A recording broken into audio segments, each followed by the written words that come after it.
¿Alguna vez te has cuestionado qué significa ser verdaderamente libre? En la obra clásica Los hermanos Karamazov, Fyodor Dostoyevsky nos ofrece una reflexión profundamente provocadora sobre la libertad, contrastando dos tipos de personas, las personas mundanas y los monjes. Esta comparación es esencial para entender lo que el autor entiende por libertad.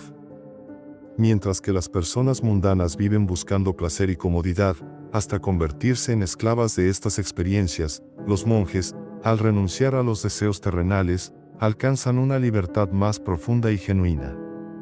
Pero, ¿por qué? ¿Cómo es posible que la renuncia, y no la búsqueda, conduzca a la libertad verdadera?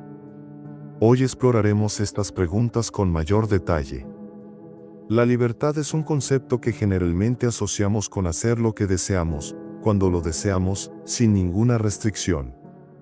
En su definición más pragmática, podríamos describirla como la capacidad de actuar de acuerdo con nuestra propia voluntad, usar nuestro cuerpo, nuestra mente y nuestras decisiones para moldear el mundo a nuestro alrededor, tomar decisiones independientemente y vivir sin ataduras externas. Sin embargo, para Dostoyevsky, la libertad es algo mucho más profundo, y tal vez algo incómodo. Él argumenta que la verdadera libertad no es tan simple, y que está inextricablemente vinculada con nuestra relación con el sufrimiento. Según él, quien no puede soportar el dolor o enfrentarlo con valentía nunca será verdaderamente libre. Este concepto es fundamental. Dostoyevsky nos dice que huir constantemente del dolor y el malestar nos convierte en prisioneros de aquello que nos promete alivio inmediato, dinero, estatus, placeres temporales o incluso la constante búsqueda de aprobación y seguridad. Al buscar soluciones rápidas, nos convertimos en esclavos de nuestras propias debilidades, sin siquiera ser conscientes de ello. Por tanto, la verdadera libertad no se trata solo de seguir nuestros deseos o satisfacer nuestros anhelos, también se trata de enfrentarnos al dolor, al fracaso y a las adversidades sin huir ni buscar atajos. La libertad genuina requiere un espíritu fuerte y resiliente, capaz de soportar los altibajos de la existencia humana sin ser esclavo de las promesas vacías de consuelo inmediato. Imagina, por ejemplo, a una persona mundana, alguien cuyo único propósito en la vida es acumular riquezas, ostentar poder y rodearse de comodidades. Esta persona vive para construir lo que podríamos llamar palacios de placer, estructuras de aparente felicidad basadas en bienes materiales, logros sociales y placeres efímeros. Pero, ¿qué sucede cuando estos palacios se desmoronan? ¿Qué pasa cuando el dinero que antes aseguraba su seguridad desaparece? ¿O cuando el estatus que alimentaba su ego se pierde? ¿O cuando los placeres que solían llenar su vida se vuelven vacíos e incapaces de ofrecerle la satisfacción que antes brindaban? Estas personas, incapaces de manejar el sufrimiento, caen presa fácil de cualquier promesa que les ofrezca alivio inmediato. Así, su libertad, entendida en un principio como la capacidad de hacer lo que quieran, desaparece por completo.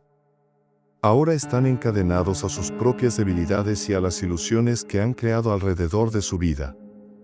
En cambio, la libertad, según Dostoyevsky, requiere más que solo seguir nuestros deseos o anhelos. Implica una valentía para enfrentar el dolor y las dificultades sin huir. La libertad no es la ausencia de sufrimiento, sino la capacidad de soportarlo, afrontarlo y, sobre todo, aprender de él. La persona que se niega a enfrentar el dolor, que vive en un estado constante de huida, se convierte en prisionero de su propia vida. Esta huida continua lleva a la dependencia de soluciones rápidas, de distracciones que nunca solucionan el verdadero problema.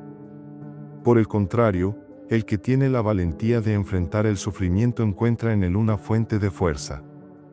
No huye de él, sino que lo utiliza para crecer y trascender. Para Dostoyevsky, la libertad auténtica no reside en la búsqueda de la felicidad constante, sino en la capacidad de vivir plenamente, incluso cuando enfrentamos el sufrimiento inevitable de la vida. Mientras la persona mundana busca, en su desesperación, evitar el dolor a toda costa, encontrando en el placer y en las comodidades materiales una falsa sensación de seguridad, el monje sigue el camino opuesto. Para él, La verdadera libertad se encuentra en la capacidad de enfrentar el sufrimiento directamente, viéndolo no como un enemigo, sino como una herramienta de fortalecimiento. El monje, a diferencia de la persona mundana, no construye palacios de placer. En su lugar, erige castillos mentales, basados en la resiliencia, el autocontrol y un sentido profundo de significado. Sabe que el valor de la vida no reside en lo que se puede poseer ni en el estatus que se puede ostentar, sino en la fortaleza interna que se desarrolla al renunciar a esas ilusiones externas. Cuando pierde dinero, poder o cualquier confort mundano, su esencia permanece intacta, pues no está controlado por lo externo.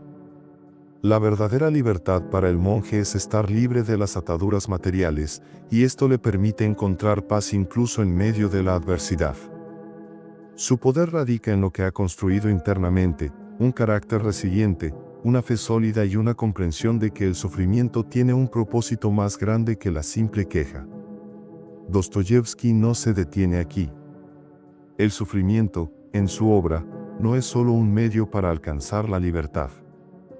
Para él, el sufrimiento tiene un propósito mucho más profundo, un propósito que quizás no podamos comprender inmediatamente, pero que debe ser abrazado como parte integral de la vida humana. Como escribió Viktor Frankl en su obra El hombre en busca de sentido, el sufrimiento deja de ser sufrimiento en el momento en que encontramos un sentido para él. El monje, en su búsqueda espiritual, no ve el dolor como algo que deba ser temido o evitado. Al contrario, lo ve como una oportunidad para el crecimiento, una forma de trascender los deseos egoístas y acercarse a algo más grande. Esta creencia no solo le da fuerza para soportar el sufrimiento, sino que también le permite mantener su libertad de elección y su independencia frente a los placeres efímeros que dominan el mundo mundano. Para el monje, la renuncia al placer no es una negación de la vida, sino una afirmación de una existencia más profunda y significativa. No es que renuncie a todo lo bueno, sino que sabe que la verdadera satisfacción no se encuentra en el consumo ni en la indulgencia, sino en la paz interna, la conexión con algo más grande que uno mismo. Al mantener esta perspectiva, el monje puede soportar cualquier dolor o adversidad, porque entiende que el sufrimiento tiene un propósito que va más allá de lo que se puede ver a simple vista. En este sentido, el sufrimiento se convierte en su maestro, un guía que le enseña las lecciones más importantes de la vida. La verdadera libertad, entonces, no es una vida sin dolor, sino una vida vivida plenamente, a pesar del dolor. La libertad radica en la capacidad de enfrentar las dificultades con dignidad, en lugar de huir de ellas o tratar de escapar. Al final, la verdadera libertad es algo que se conquista, no se recibe. Es algo que se construye a través de la valentía de enfrentar el sufrimiento, resistir las tentaciones y permanecer fiel a los valores más profundos. Cuando nos enfrentamos a situaciones extremas, como la lucha por un mundo más justo o resistir a un tirano implacable, ¿quién sería el mejor aliado en la batalla? La persona mundana, siempre buscando consuelo, o el monje, con su capacidad de resistir el dolor y las tentaciones. La respuesta es clara. El monje, armado con su fuerza interior, sería el aliado más fiable, porque su libertad no está atada a las circunstancias externas. Él sabe que la verdadera fuerza proviene de adentro, de la capacidad de resistir, de mantenerse firme ante las adversidades. El monje no cede ante las promesas de riquezas, ni se deja seducir por la tentación de un alivio temporal. Por el contrario, mantiene su independencia y su libertad interior. Este es el verdadero mensaje de Dostoyevski. La verdadera libertad no se encuentra en la ausencia de sufrimiento, sino en la capacidad de enfrentarlo y trascenderlo. En la elección consciente de cómo reaccionamos ante el dolor, la angustia y las dificultades. Y esa es la verdadera pregunta que nos hace Dostoyevski: ¿estás dispuesto a enfrentar el sufrimiento con el conocimiento de que tiene un propósito más grande, o preferirías huir de él, aunque eso signifique perder tu libertad?